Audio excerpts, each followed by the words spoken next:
안녕하세요. 결혼한 지 3년 된, 눈에 넣어도 아프지 않을 딸아이를 키우고 있는 30대 여성입니다. 제가 이렇게 사연을 쓰게 된 건 경우가 없어도 너무 없는 저희 아버님 이야기를 해보려고요. 솔직히 가족 간에 있던 일이라서 저도 웬만하면 남들한테 말하지 않으려고 했습니다. 아버님이 말 한마디라도 당신이 지나쳤다 미안하다 한마디만 해주셨으면 제가 이렇게까지 속이 문드러지지는 않았을 거예요. 하지만 저를 무시하신 것도 부족해 제 여동생까지 당신 아랫사람 취급을 하시려 드셨다는 게 생각만 해도 열불이 터지네요. 솔직히 저야 남편하고 한번 잘 살아보려고 결혼을 했고 그러니 좋든 싫든 아버님께 잘해드려야겠다는 생각이 있었어요. 하지만 제 여동생은 무슨 연좌제도 아니고 제가 아버님 아들하고 결혼한 게 왜 제 여동생한테 짐이 되어야 하는 건지 모르겠네요. 남편하고는 30이 넘은 나이에 만나 2년 동안 연애하고 결혼했어요. 처음 만난 곳은 회사인데 저는 입사한 지 7년 차의 대리였고 남편은 중고 신입이라고 할까요? 다른 회사에서 4년인가 일하다가 신입으로 지원해 저희 회사에 입사한 직원이었습니다.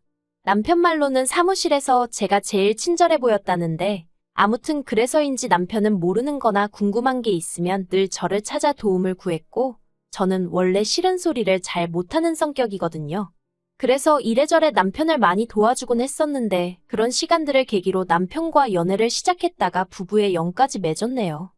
사실 남편과 연애를 하기 전에는 저는 결혼 욕심 같은 건 없었습니다. 왜냐하면 까놓고 말해서 저 하나 벌어서 먹고 살기도 빠듯했으니까요. 솔직히 숨기고 싶은 이야기지만 제가 대학교 2학년, 여동생이 고3이던 시기에 아버지가 일하던 공사장에서 사고로 세상을 떠나셨어요. 지금이야 이렇게 덤덤하게 말을 하지. 솔직히 그 사고가 있고 한동안 저도 그렇고 제 동생도 그렇고 하루하루 버티는 게 쉽지가 않았네요. 참으로 야속하다 느껴졌던 게 저희 친정아버지 사고는 여러 방송국 뉴스에서 다뤄졌을 만큼 크게 이슈가 되었었거든요. 그런데 정작 보상 부분에 있어서는 후속 취재니 뭐니 그런 것도 없었고 기꺼이 도와주려는 사람도 없었습니다. 물론 당시 제가 성인이었으니 딸인 제가 아버지 사건을 챙겼어야 하는 게 맞았겠지만 그래도 원망스러울 만큼 어느 곳에서도 그 어떠한 도움도 받지 못했네요. 그래서 그때 소위 사회에 대한 기대가 사라졌다고 해야 할까요? 그리고 사람도 더는 못 믿겠다 싶었고요. 무엇보다도 원래도 빠듯한 살림살이였는데 친정아버지까지 그렇게 하루아침에 돌아가시면서 저희 자매의 생활이 더욱이 빡빡해졌어요. 여동생은 가고 싶어 하던 대학을 포기하고 요리 쪽으로 방향까지 틀었고요. 이후로 저희 자매는 정말 이를 악물고 열심히 살았습니다. 저희 둘 다 어렸을 때 일찍이 친정어머니가 떠나셨는데 그때보다 훨씬 더 고단하고 힘든 나날의 연속이었어요. 세상 천지의 핏줄이라곤 저와 여동생 단둘뿐이라 생각하니 서로에게 매우 의지할 수밖에 없었고 그래서 동시에 더욱이 외로웠달까요. 그리고 그렇게 지내다 보니 저나 여동생이나 둘 다 결혼은 자연스레 안 하는 게 낫다. 할 수가 없다는 식으로 생각하게 되었지요. 그런데 남편을 만나고 제가 마음이 바뀌었습니다. 돌아가신 아버지처럼 조건 없이 제 편이 되어줄 제 가족을 갖고 싶어졌거든요. 하지만 막상 결혼을 하고 나니 시부모님께선 걸핏하면 제가 친정부모님이 안 계신 게 무슨 큰 문제라는 듯이 들먹이기 일쑤였습니다. 당장 신혼여행에서 돌아왔던 날도 이바지 음식은 안 해왔냐면서 저를 무안하게 하셨지요. 하지만 저나 남편이나 거진 반반으로 결혼식도 올렸고 신혼집을 비롯한 여러 가지를 장만한 상황에서 이바지 음식은 당연히 생략해도 되는 줄 알았어요. 실제로 남편과도 쓸데없는 허례허식은 하지 말자고 이야기가 되어 있었고요. 그리고 무엇보다 아버님 어머님 두 분 다 제가 부모님이 안 계시다는 사실은 진작부터 알고 계셨기에 이바지 음식이니 뭐니 친정어머니가 안 계신 티가 나뉘었저니 어째서 말씀을 하셔도 그렇게 하실까? 야속한 마음만 들더라고요. 그래서 그날부로 솔직히 제가 좀 거리를 두고 살았어요. 결혼식장에 들어가던 때만 하더라도 나도 시엄마 시아빠라고 부르며 딸 같은 며느리가 되겠다는 생각까지 했던 저였는데 말이지요. 그러다 1년 만에 저는 임신을 했고 아이를 낳았습니다. 아버님 어머님도 무척이나 좋아하셨어요. 특히나 아버님은 제가 산후조리원에서 퇴소한 이후로는 툭하면 영상통화를 걸어오시질 않나, 연락도 없이 저희 집에 찾아오시질 않나, 심지어 한 번은 남편이 저 대신 전화를 받았는데 모유수유 중이라고 하니까 누가 걔 가슴 보자고 전화했냐고 우리 손녀 밥 먹는 거 보려고 한 거라며 막무가내로 저랑 딸을 비추라고 하신 적도 있어요. 물론 남편이 그런 아버님 떨어 제정신이시냐며 소리를 질러 상황을 무마시켰지만요. 아무튼 이 밖에도 별말 같지도 않은 에피소드가 종종 있었습니다. 그래서 언젠가부터 제가 영상통화는 물론이고 그냥 전화도 잘 안 받고 문자 답장도 정말 늦게 하고 그랬어요. 그랬더니 아버님도 성질이 나신 건지 저희 집에 찾아오시는 빈도수가 눈에 띄게 늘어나대요. 결국 참다 못한 제가 남편더러 아버님 좀 어떻게 해보라고 짜증을 냈습니다. 그런데 남편은 또 꼴에 자기가 어머님 아더님 아들이랍시고 제 앞에서 두 분의 편을 들더라고요. 특히나 아버님에 관해서는 평생을 그런 성격으로 살아오신 양반인데 며느리가 말 몇 마디 한다고 고쳐지겠냐면서 저더러 괜히 미움 사지 말고 아버님은 원래 저런 분인가 보다 하고 살라는 거예요. 그런데 솔직히 남의 속도 모르고 천하태평한 소리나 하는 남편이 꼴도 보기 싫대요. 그러다 지난달 초였습니다. 어머님이 욕실에서 넘어지시면서 발목을 크게 다치셨어요. 의사는 어머님이 원래도 비슷한 연배의 분들에 비해 관절이 좋지 않으셨다면서 저더러 이참에 하루 이틀 입원하게 하는 건 어떻겠냐고 묻더라고요. 이런저런 검사도 해보고 퇴원하시고 집에선 조심히 생활하란 말과 함께요. 그래서 남편과 상의 끝에 의사 말대로 하기로 했습니다. 하지만 그때는 이러한 저희의 선택이 어떤 결과를 불러올지 전혀 몰랐네요. 어머님이 입원하게 된 날, 아버님은 또 연락도 없이 저희 집에 오셨습니다. 마누라도 없이 밥은 어떻게 챙겨 먹냐, 마누라도 없는 집구석에서 나더러 뭘 하란 말이냐 그래서 손녀나 보러 왔다 그러시면서 말이에요. 그런데 문제는 제가 평소에는 재택으로 근무를 하니까 아버님이 오시면 원래는 일하는 와중에 그러면 안 되지만 그래도 아버님을 챙겨드릴 수가 있거든요. 그런데 그날은 제가 처리해야 할 일들이 다 사무실에 있어서 사무실에 꼭 다녀와야 하는 상황이었어요. 그래서 여동생이 와서 저 대신 저희 딸을 봐주기로 되어 있었지요. 참고로 제 여동생은 호텔 레스토랑에서 일하다가 얼마 전 자기 가게를 차리겠다고 퇴사를 한 상황이었습니다. 아무튼 상황이 그렇다 보니 난감하더라고요. 오신 아버님을 내쫓기도 그렇고 그렇다고 여동생을 오지 말라고 하고 아버님에게 저희 딸을 맡길 수는 없고 그래서 결국 여동생에게 상황을 설명하고 대신 아버님 식사라던가 그런 건 냉장고에 밑반찬이랑 있으니까 그거 꺼내서 드시면 된다고 이야기해 놓겠다 했습니다. 그랬더니 여동생도 흔쾌히 알겠다고 하더라고요. 딸애는 자기가 안방에서 보면 되는 거고 자기가 일단 조심하면 사돈어른도 자기를 불편해하실 테니 자기가 상황에 맞게 적당히 대처하겠다며 저더러 너무 걱정하지 말고 다녀오라대요. 그런데 제가 퇴근 후에 들은 이야기는 황당하기 짝이 없었습니다. 아버님이 대뜸 저더러 하시는 말씀이 야, 네 여동생은 누굴 닮아 그렇게 음식 솜씨가 좋냐? 죽은 안사돈 닮았나? 너랑은 완전히 딴판이더라. 네, 그게 무슨 말씀이세요? 네 여동생이 말 안 하냐? 걔가 내 밥 차려줬다. 네가 반찬이라고 해놓은 거는 찍어 먹을 것도 하나도 없고 내 아들이 성격이 좋으니 망정이지 옛날에는 음식 못하면 쫓겨나고 그랬어. 아이 참 아버지도 무슨 말씀을 하시는 거예요. 이 사람이 음식을 얼마나 잘한다고요. 앞으로 그런 말씀하실 거면 저희 집에서 식사하지 마세요. 아들 자식이 돼서는 지 애비한테 못하는 소리가 없네. 야, 네 여동생 연락처가 어떻게 되냐? 그건 왜요?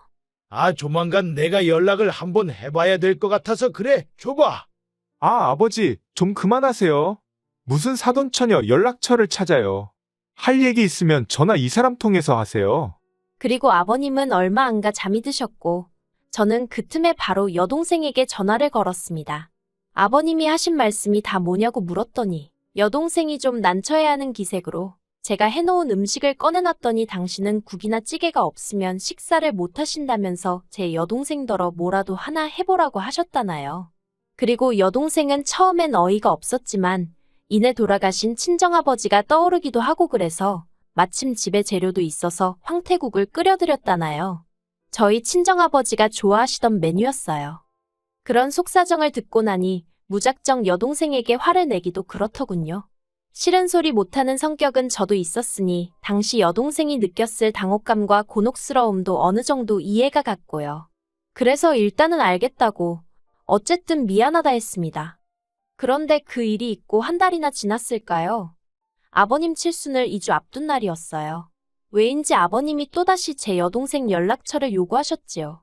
당연히 드리고 싶지 않았고 드릴 생각도 없었기 때문에 웃으며 저한테 말씀하시라고 했는데 아버님이 대뜸 이번 당신 칠순잔치 때 제 여동생이 왔으면 좋겠답니다.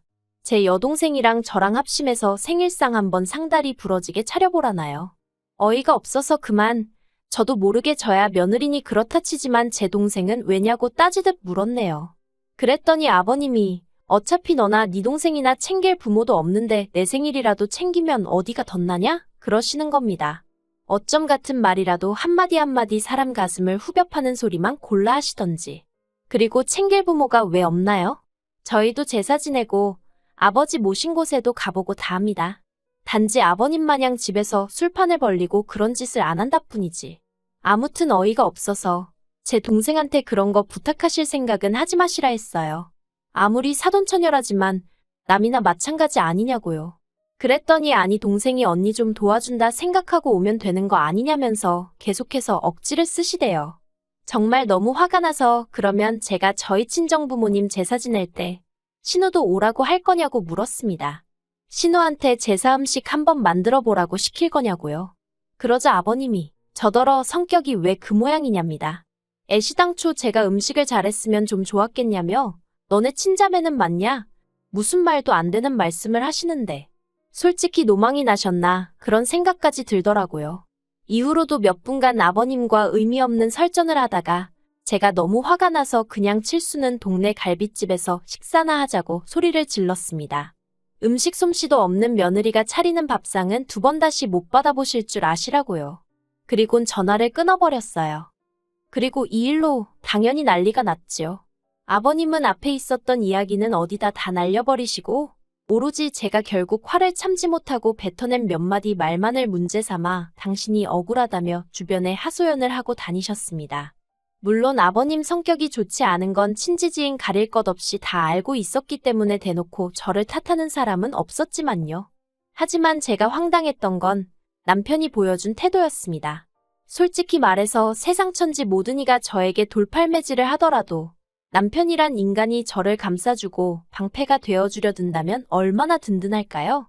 저는 그런 무조건적인 사랑을 보여줄 사람일 거라 생각하고 남편과 가정을 꾸렸던 거고요. 그런데 남편이 한다는 말이 평소엔 잘 참다가 이번엔 왜 못 참았냐입니다.